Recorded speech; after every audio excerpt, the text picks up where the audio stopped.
Hey, what's up, everyone? This is Ferd Bird the Nerd with another live.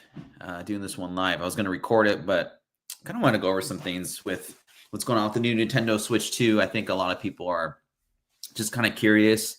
I know there's a bunch of people waiting in line for it.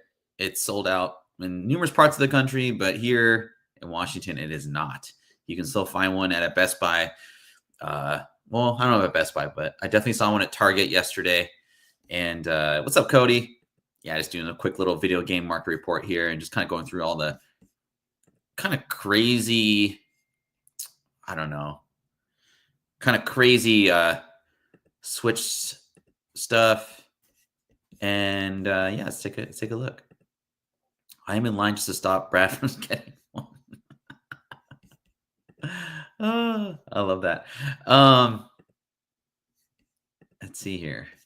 I sent Pickles an invite, but he's probably being a little, you know what, and not going to show up. So anyway, check this out. So yeah, so we got Switch 2. I don't know what this is. $170 for nothing to do with Switch. So this looks like the one that everybody's kind of pawing over. It's the Mario Kart bundle. So $675. That seems pretty consistent with stuff. I saw sales for like $1,000 last night. Or yesterday, which I think was crazy. I mean, that's a 40% drop from yesterday's highs.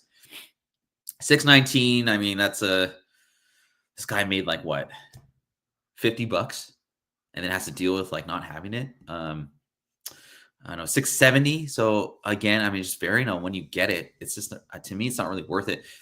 Here's the other thing too. I think it's kind of weird that they put out this game, or they put out this wonderful system. Doesn't really look that different. I mean, it's like Mac, Mac, and it's like iPhones basically, right? And there's not a ton of games out for it. And specifically, what kind of I was telling Vinny the other day was, I was a little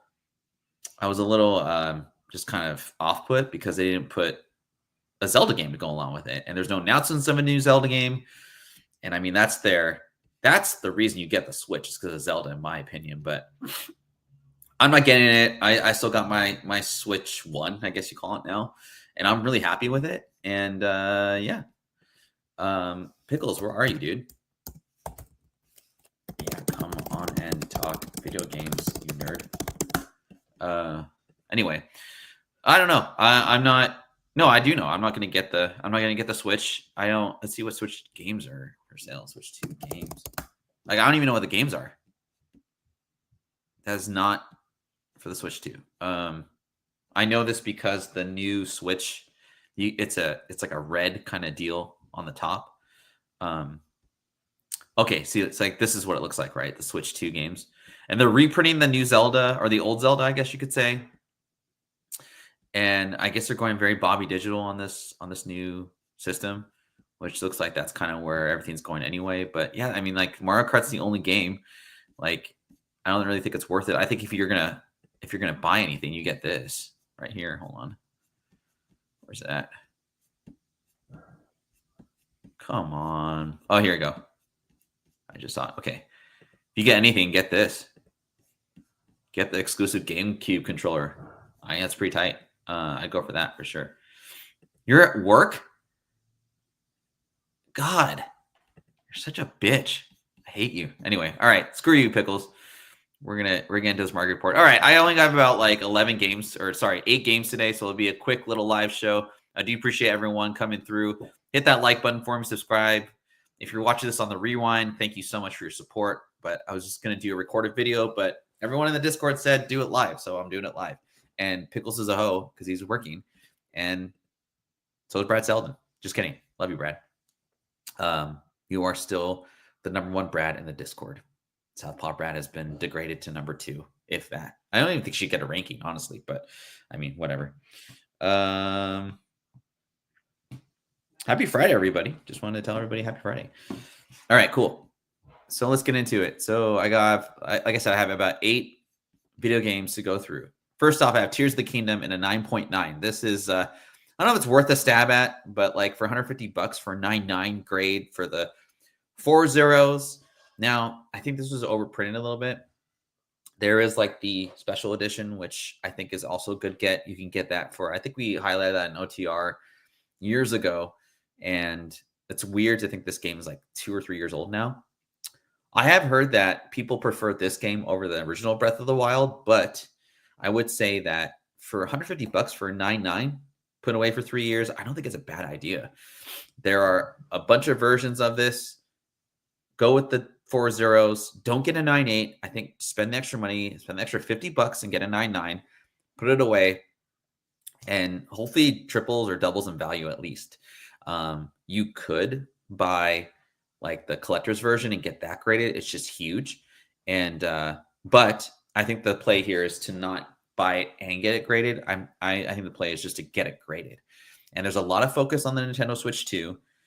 So I think there's a lot of opportunities in general to invest in the original Switch games. And this one, I think there's a lot, not as many physical versus digital copies. So again, this is why I'm kind of bullish on this. And if it doesn't go up, then I mean, a 9.9 for $150 for the original Switch, for a marquee game. That's pretty cool. Concord PS5. Now, I don't know if you guys know, but this is a huge flop. Microsoft even said, PlayStation even said, pull this game away and don't ever deal with it ever again. 9.8 went for 99, or 9.6. Sorry, it was a 9.9. Went for 99.99. This game was going for like 409, or like, no, I'm sorry, it was going for like 300 to 400 raw. I got a copy for $25. I was pretty happy about that.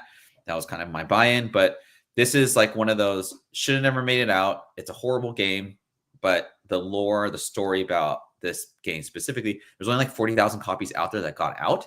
So I don't know. I think a 9.8 for $100 ain't bad for just the hilariousness of this game. So anyway, next up we got Final Fantasy VII and a VJ90, the greatest hits version. Now, I'm not a huge greatest hits collector, but this is my favorite game of all time, and I don't got $10K to spend on a 9.8, 9.9 sealed copy of the original version, which I don't think is worth as much. But I would not mind spending $650 on this VJ90. I won't, but I think that's a fair price for the greatest game of all time. Ultimately, this is a very collectible game in general, but I think it'll just go up in value. The remake didn't really do it justice. I think, though, it's just such a beloved video game and it's a beloved cover that this was a great buy. This is the only greatest hits I would probably invest into. So take it for what it's worth. Next up, we have a huge game, PS1's Castlevania Symphony of the Night. Arguably, people say this is the greatest Castlevania game of all time and a top 10 game of all time. Reason being is it was the first quote unquote like RPG style of Castlevania. I played it and it was really hard to get into. However, I did play it like 5 years ago. Maybe it was probably earlier than that. I just couldn't get over the graphics. It was just too graphic-y for me. Is that even a word? Anyway. But yeah, so $10,000 for a 9.8. I like this version better than the what is it? There's another version of this, I think, on Nintendo, I want to say. I'm not sure. But I love this because it shows the whole castle and it's kind of like, it's got the lightning going in the background and all that good stuff. I just really I think it's a great game to have, and it has that appeal of being a top 10 of all time. And the show's out. There's a lot of different collectible Castlevania games, but I just want to highlight this one because it was $10K for a 9.8, the original PlayStation game. So, I mean, that's pretty cool. And, it's kind of curious, video games are what comic books were like now. Like this era of video games is like I don't know if you call this the golden age of video games, but I think arguably you could call PlayStation 1, Nintendo 64, or PlayStation 1, SNES, those type of ones. And all that, yeah, you could definitely say that this is the golden age, of video games. I guess you could say Atari too, but I don't feel as collectible and they don't go for as much. I think really this age of video games, those mid-90s video games, those were really doing really well and they're very collectible. So we're about 10 minutes into the show. I want to thank everyone for watching. Hit that like button, subscribe to all your friends, and I will keep doing these dumb videos. Silent Hill sealed. Sorry, 8 CIB and 8.5. That's pretty good. It's hard to get an 8.5 in these PlayStation games and CIB just because the scratches and all the overplaying of these beloved games. But Silent Hill, I like it because it's horror. I like this. It's a strong sale for CIB in general. So to me, like 295 for an 8.5, I don't know how hard that is to get, but I mean that's pretty impressive. That sale, $300. So imagine if you had a sealed version of this and you got like a 8.5, it's probably double, if not more. And I think Silent Hill, there's a new game coming out this year and it's super spooky. The graphics are great. It's just going to grab more attention towards this as well. So I think that's a great sale. 8.5, 295 for CIB. Pretty good. Hey, what's up, Mojo? Thanks for coming through. I appreciate you, bro. Next up. We got Pokemon Stadium and 9.8 sealed, the Japanese version, for $249.99. I think that's super undervalued. Now, the Japanese versions, I got to say, are really easy to get in high grade, I think, if it's sealed, because the culture in Japan, I mean, they really take care of everything. So if you were to get this Pokemon Stadium game US version, it's like quadruple.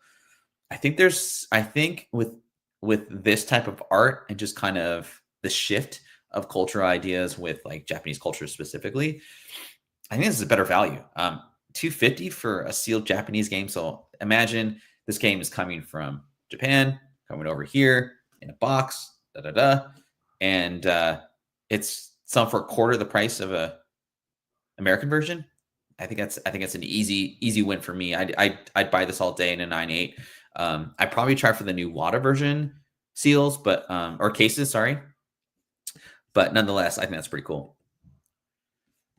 Okay, 1 second. Why did not this come up? Oh, I guess I don't have a. Never mind. Well, no. Okay, this will be my last one of the day. Sorry, guys. So with kind of the introduction of the new Switch 2, and I was just curious of like what Mario Kart, how well Mario Kart's doing as far as like the iterations of it. And this one kind of spoke to me because I feel like this is like the first interactive, physical, every age played this game together of Mario Kart. I mean, I imagine, reverse back 20 years ago and you're walking into a living room and, mom, dad, kids are all playing on that stupid wheel with the Wii. And I just think this is a great value. $150 for a 9.8 sealed of the Mario Kart Wii version. I don't see a lot of like collected, graded Wii games. And I think that doesn't do the Wii justice. It was such a great system. The graphics weren't great, but it was a very playable system. And I think for me, obviously the 64 is the best one to get as far as the cover and all that stuff. But like 150 for a sealed Wii game, I think that's a pretty good value. So I'm all in on this one. That's your video game market report for the day. I did a live show. Thanks everybody for watching. We'll hit you up next time. Pickles is a hoe. Hit that like button, subscribe to all your friends, and we'll see you next time. All right, take care. Peace.